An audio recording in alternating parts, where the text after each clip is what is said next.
Welcome, everybody. I'm really, really happy today to be having this conversation with a friend, former graduate of Integrative Breath and colleague now in Breathwork, Ryan Abbott. Ryan, hi, welcome. Hi, Steph. Thank you. It's great to be here.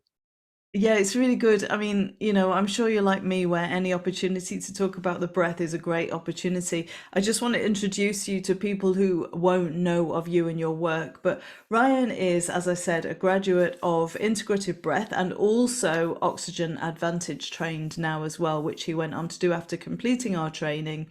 He's a business owner. He is entrepreneurial in his love and passion for anything that creates health and well-being. And his business brand is called Urban Ice Gear. And then he has an Instagram, Urban Ice Tribe, where lots of people get together and talk about breath, nervous system, cold water therapy, all of the stuff that I'm really passionate about as well. And the reason that I wanted to bring Ryan on today to talk is because Ryan recently did something phenomenal, in my opinion, absolutely phenomenal. And this whole series is about inspiring stories that people have for how they can go beyond their own perceived limits and do remarkable things. And it doesn't have to be that that's on a world stage or it's full of show and pomp and circumstance. It could be your small achievements of overcoming these old patterns and habits that we get stuck in. But Ryan did something really, really amazing. And actually, I'm going to hand straight back over to you, Ryan, and say, tell us what that thing was. Okay. It was a nose breathing Iron Man. So a self-led nose breathing Iron Man triathlon. So yeah, completed the bike ride, the swim and the run, just breathing through my nose with my mouth taped shut. I wore a special mask for the swim so that I could only breathe through my nose. The snorkel just covered my nose and then was connected to the snorkel within the mask, which meant that I could just breathe through my nose whilst I was swimming with my face down in the water. And yeah, every minute of it was recorded. My face, during the swim, there was somebody filming to make sure I had my face in the water. And then the bike ride and the run was on a GoPro camera, which was pointing at my face the whole time. So yeah, it was an experience. So, well, do you know what? When I heard that you were even contemplating this, I was like, crikey, oh my gosh, like I want to talk to him about this. And there was a part of me that was skeptical, is he going to be able to do this? Largely because like I'm somebody who has a pretty low tolerance for CO2.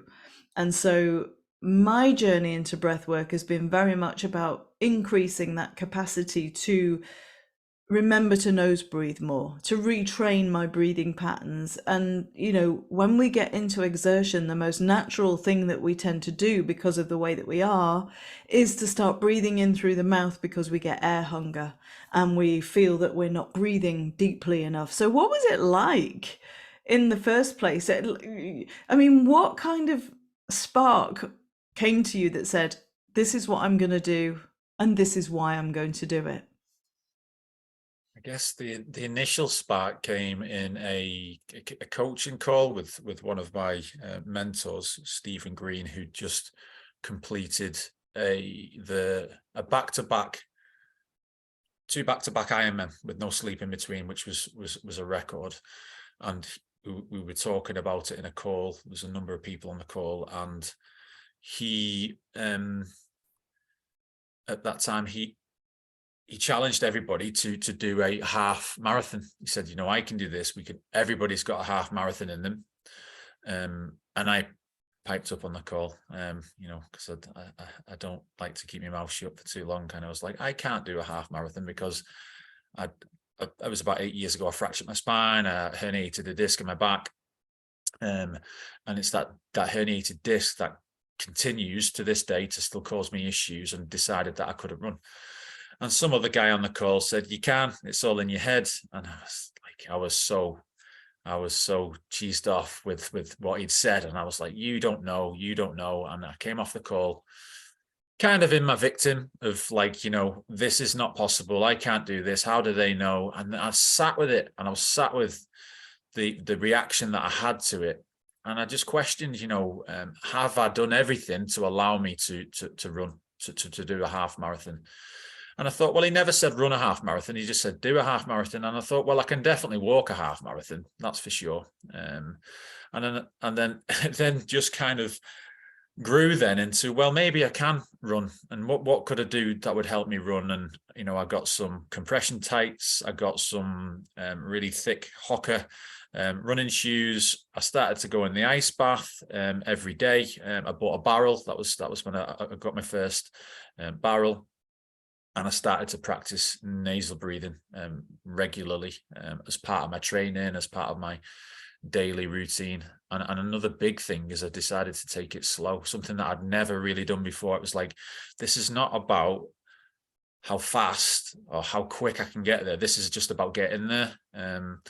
So I decided a half marathon was too easy at that point, and I decided to do a half Ironman. So I trained for about 3 months. Can I just interject for a minute there, Ryan? Yeah. You've gone from, what do you know? I can't do that. Who are you to tell me? And I noticed there's no irony in the fact that I couldn't keep my mouth shut. And here you are having to do something where you had to do exactly that.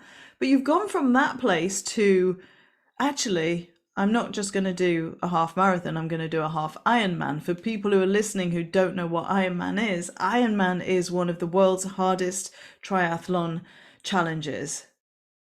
Sorry, I interrupted you, but what is the segue there between I can do this to not only that, but I can do more than that? Yeah. Well, I guess at that time, so things have unfolded, particularly post the full Ironman, of my understanding of part of why I chose those things. But at that time, I believe that it needed to be hard enough to keep me interested. If it wasn't hard enough, then I would recognize that I would maybe get a little bit bored with it, and it wouldn't necessarily be enough of an achievement for me. So I had a lot of time on my hands. It was at the start of lockdown. I believe we'd entered into lockdown at that point. I wasn't able to train jiu-jitsu, which I'd been happily training for a little while. So I thought, well, I can do this on my own. I can do all the training on my own. And it was really something that was beyond anything I thought I could possibly do. Just never being an athlete. If any of my school friends are watching or listening to this, they will confirm that I have not been much of an athlete in my life. So yeah, it just needed to be a big enough challenge for me, but maybe also to show other people as well what's possible. I recognized I wanted to show my son and other people that we can do difficult things, in adversity, with injuries, or there's ways. It's more about the why. If the why is big enough, if you can find a big enough purpose, then you will get there. You will achieve what you choose to achieve. And that was something that I'd never really. The unfamiliar for me was completing something as well. Was completing something that was challenging.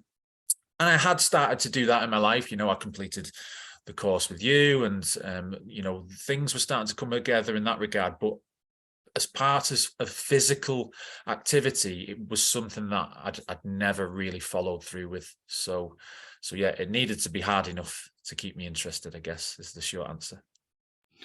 Well, I mean, you've certainly given yourself a really big challenge there. I love that you say that you recognize in yourself that you needed something that was really challenging to keep that level of engagement. And some people would falter at that, and some people go, actually, no, that's too hard. You knew yourself well enough to know that you needed something that was super challenging. And one of my friends has a mantra where she says something like, I am brave and I can do good things well, or something like that. So that whenever she's feeling that it's all too much, she just reminds herself, which is quite a childlike mantra, but very beautiful, because we have those parts inside of us. You've already talked about your school. You weren't known as an athlete, and yet here you are picking one of the most significant athletic challenges to do. What drove you to continue? Well, when I completed the half Ironman, all self-led. So I never did it, so everybody knows, I never did it within the context of a competition or an event. It was self-led and self-monitored. I enjoyed it. I enjoyed the sense of achievement, and I wouldn't say I found it easy, but I found it easier than I expected to find it. And then I started to ask myself, what could I do that, what could I do significant enough to keep me interested, that again would show me, would show others, particularly my son, that we can achieve great things in adversity. And I just started to do a little bit of Googling, and because I knew that the nose breathing had actually helped me so much in doing the half Ironman, I just wondered whether it might be. I hadn't done the swim. I did most of it breathing through my nose, but I hadn't done the swim breathing through my nose. So I then did a bit of research whether that was possible. I found this mask on Amazon for like £19.99, some cheap mask. So I gave that a try. I researched Guinness, I researched Fish World Record, and I found that this record didn't exist. Nobody had ever done it. And I guess that was enough, really. Nobody had ever done it before. So that in itself inspired me to do something, which even then, even my coach at the time and anybody that I told was like, I'm not too convinced that is even possible, never mind for you to do it, who's never trained. And I guess I used that as fire, as fuel then to see. And I was prepared to fail as well. I was prepared to fail at my edge, and I wanted to find out where that edge was. But in a non-pushing way, it's quite hard to explain. I wanted to reach that edge in a very conscious way. And that's where the nose breathing really, really helped to do that, because that became a barometer for my pace. So I wasn't able to overextend myself riding or running particularly, because I was breathing through my nose. So I mean, that's just intriguing. Before we go any further, because I want you to outline exactly what's involved in an Ironman triathlon for people who don't know that. But I also want to know, as you were starting to do that and you were building up capacity, did you notice that curve extending significantly, or was it very gradual that you suddenly went, oh, hang on a minute, I've just run or swum or cycled X many meters and I'm still breathing through my nose? So first of all, tell people exactly what's involved. yeah, so the swim, I need to remember the numbers actually. So the swim is 2.4 miles. I think that's correct. The bike ride is 100 and, you know what, I can't actually remember. I think it's 115 miles. I don't think It's a that's right. lot. It's about 150 miles on the bike, and then it's a marathon, which is 20. What's a marathon? 20. I think it's 22, is it, or something like that? 22. I think it's a bit more than that, but yeah, and a marathon. So yeah, as you can tell, I've decided to forget a lot of it since I completed it. I literally haven't looked at it since it was finished, and that's another part of the story, I guess, of what unfolded when I completed it.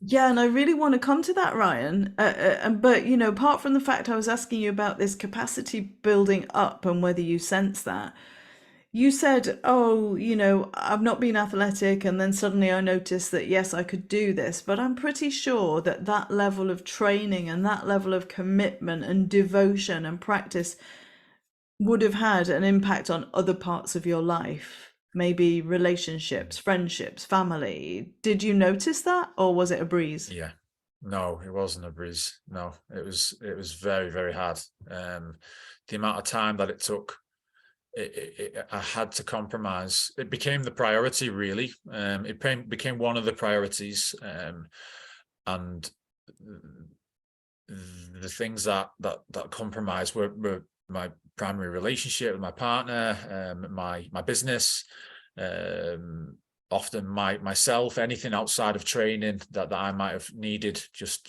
the priority was getting the hours in, on the bike, on the road, in the pool or the lake. So, and I was obsessed. I was obsessed. It was the only way that I knew how to accomplish it, really.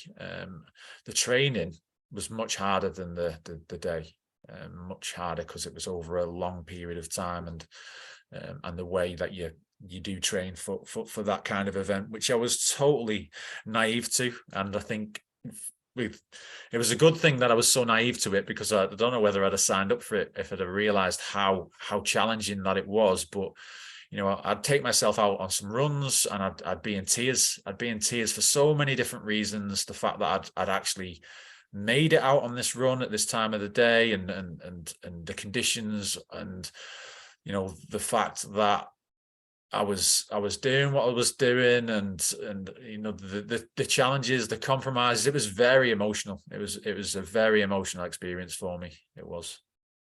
It's interesting to me to hear that, Ryan, because you framed it before about moving gently towards your edges and wanting to know where they were. And that seemed to come in the context of your physical capacity. Mm. But what I'm listening to here is that you were also taken to the limits of your mental and emotional capacity, and that perhaps that edge wasn't quite as gentle to get to, and that had you known, you might not have done it. Yeah. I mean, yeah, true. I might not. I might not. And when I say, I still felt like I did gently creep into those edges, but there's still edges. There's just still an edge, and no matter how slowly I moved towards that edge, and I needed to as well, because on the day I needed to have the ability to just carry on, and that's what I had to do as part of the training, is to teach myself that I just need to keep putting one foot in front of the other, and that my body will do the rest. And yeah, that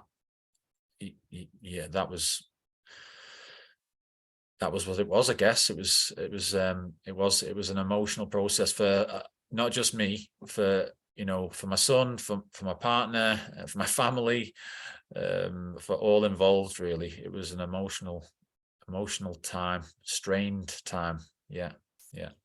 Ryan, has it made you a better man? Would I say it's made me a better man? It's made me a stronger man. It's made me a more resilient man. I learned an awful lot along the way through the process. One of the revelations I had during the marathon, when I was broken, it was torrential rain. I was running along the canal. I was in a lot of pain, and then the rain stopped, everything cleared, and I was like, I don't need to do this to prove anything to myself, to anybody else. I just don't need to do it. And I felt great in that moment. And obviously I didn't stop, but I did have a realization that as great as doing what I did was, and how proud I am of what I did, and at the same time, I didn't need to prove anything to anybody. I needed to do it to realize that I didn't need to prove anything to anybody, if that makes any sense. It Yeah. makes absolute sense. Yeah. And I guess that leads me to the question, if you were working with people, or they were coming to your events, or they were just in your vicinity and they were saying, I really want to do this, would you be encouraging, discouraging, neutral? How would you respond? Because you've already said it made you stronger, and I'm assuming that you meant physically, but you also, that insight in itself of, I don't need to do this to be enough. It's okay if I stop here and now. Mm. That's a strength as well. But for many people, they'd feel like that was an abandonment or a giving up. So, what kind of pieces would you give to people? I guess it's all part of that individual's story. That was part of my story. So I would offer inquiry as to the why, and support with what they felt they needed. It's our own individual journey, isn't it? And I had that experience, but it doesn't mean that anybody else is going to have the same or better or worse. It's an experience, and I would. It's down to the individual, but I would encourage people to do these things. I certainly would. I would encourage people to find their own, to choose their struggles. That's one of the things I realized, is choose your struggles, because if you don't, your struggles will choose you. And that was the big piece really that came off the back of completing it, of realizing, something that happened when I was younger had created this belief of how always choose something harder than what is going on, so that you don't have to focus on what is really going on in life. If you can choose something that's even harder, then that becomes the focus. And there's power in that, but there's only power in it when you're aware of it. And I wasn't aware of it at that time. I was driven by something that I did not know was what was driving me, something that I needed to do. And it was only really in reflection, in deep, dark reflection after it, that I realized that, it is a gift to choose the struggle with awareness. And yeah, that was the shift, I guess, for me. That's huge. I'm so moved by that, because for you to bring in that conscious awareness of, choose your struggles, otherwise they choose you, and the fact that you were aware that you'd been given this subliminal message, maybe not even very subliminal, maybe very direct, that, go for something harder, and then you don't have to focus on what's going on underneath. And actually that leads me to another part of your work that I've seen recently on social media, and that I have immense respect for, which is the involvement with Men Without Masks, because so many men in the world don't have the opportunity to come to these places of self-evaluation, self-recognition, self-referencing in their emotional worlds. So do you feel like this experience of all this journey that you've been on with that and other things, I'm sure, has fed into that in a really positive way? And how's that for you? Sorry, fed into my work with men. Yeah. Yeah, absolutely. I guess it's helped me to connect with the true warrior and a greater understanding of what it can be to have that warrior energy, where it's maybe traditionally seen or felt in and look a certain way, to be powerful, to be a warrior. And that actually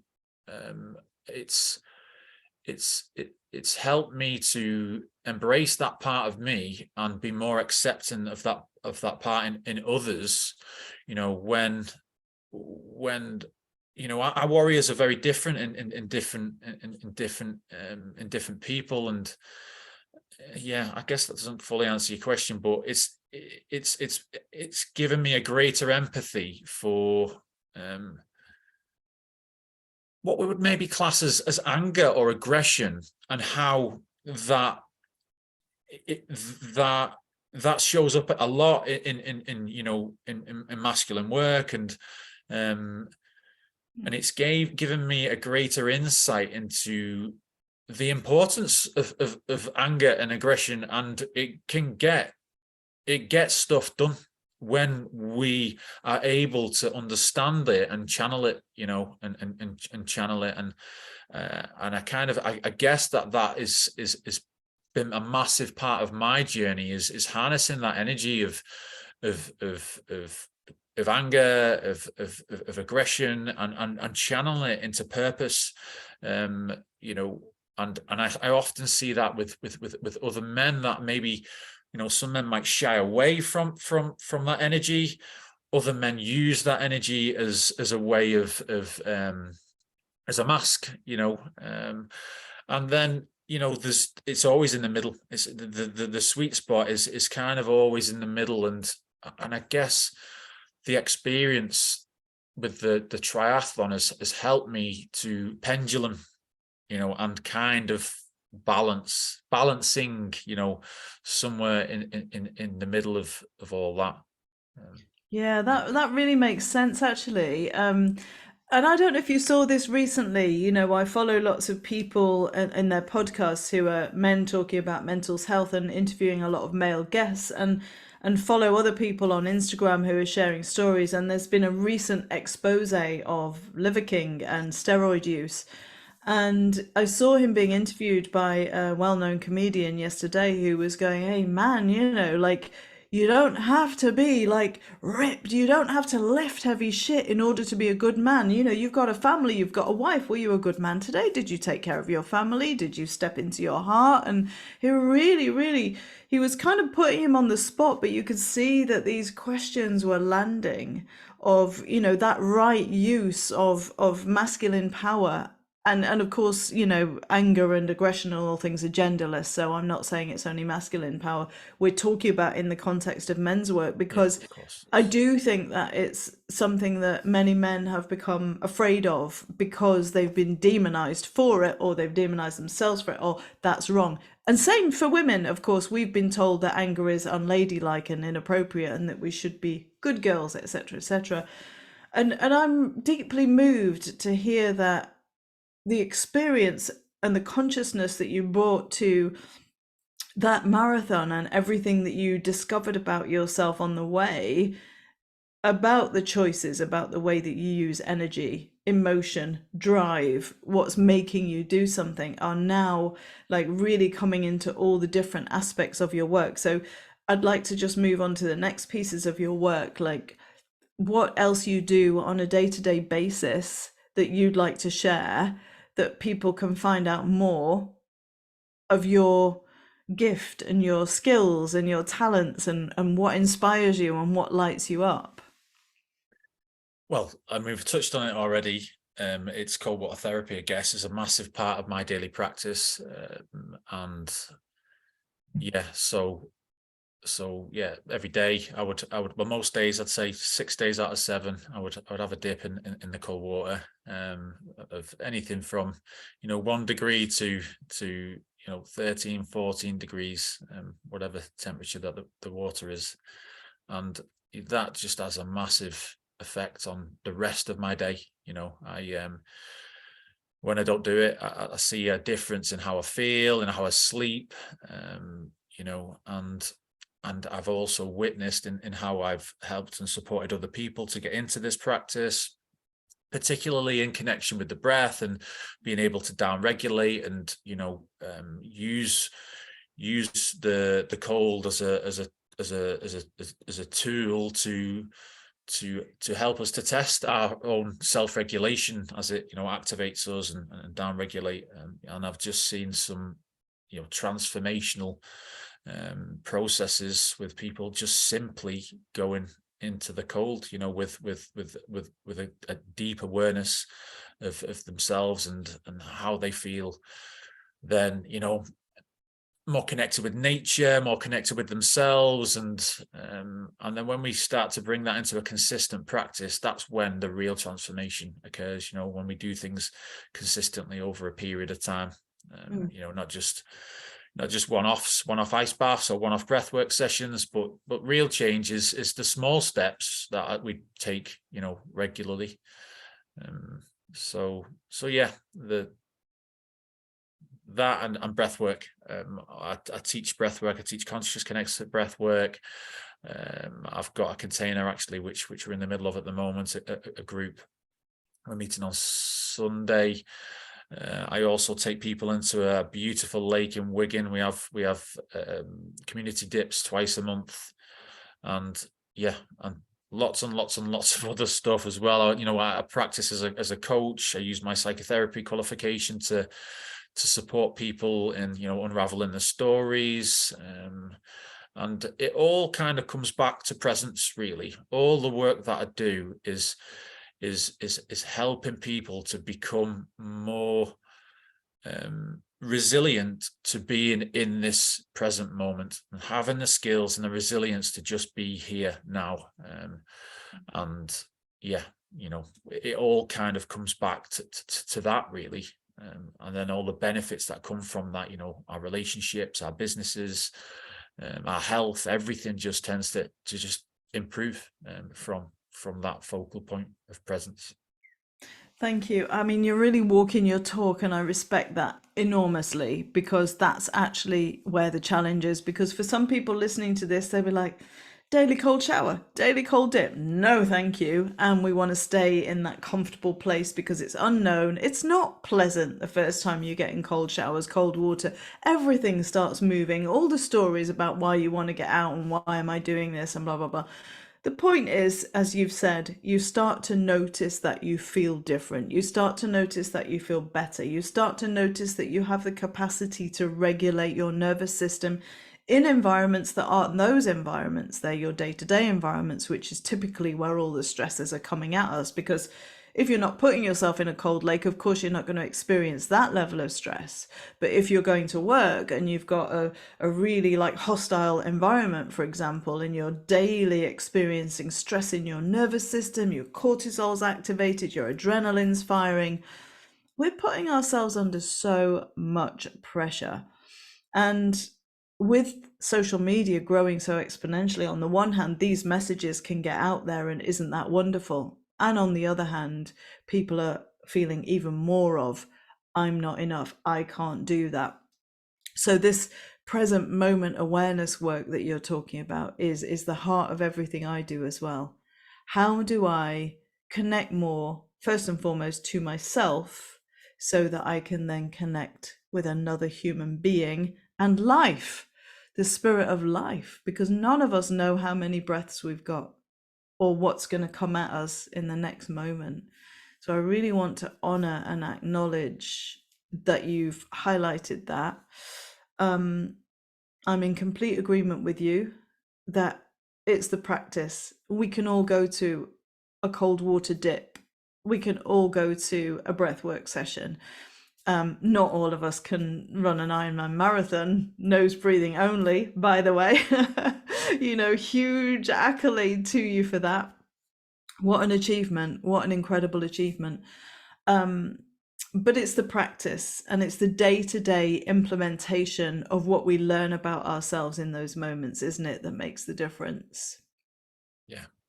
It's showing up, and continuing to show up regardless, I guess. Somebody can't remember who said it to me about discipline.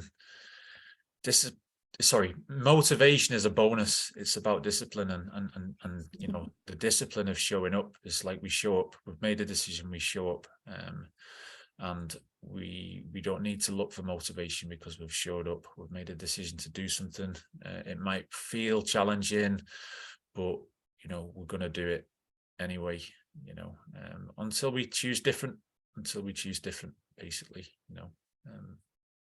So we also don't need to be stuck in that cycle either of having to do something. It's all a choice, but it's when we become a disciple to ourselves, I guess, that discipline becomes easy.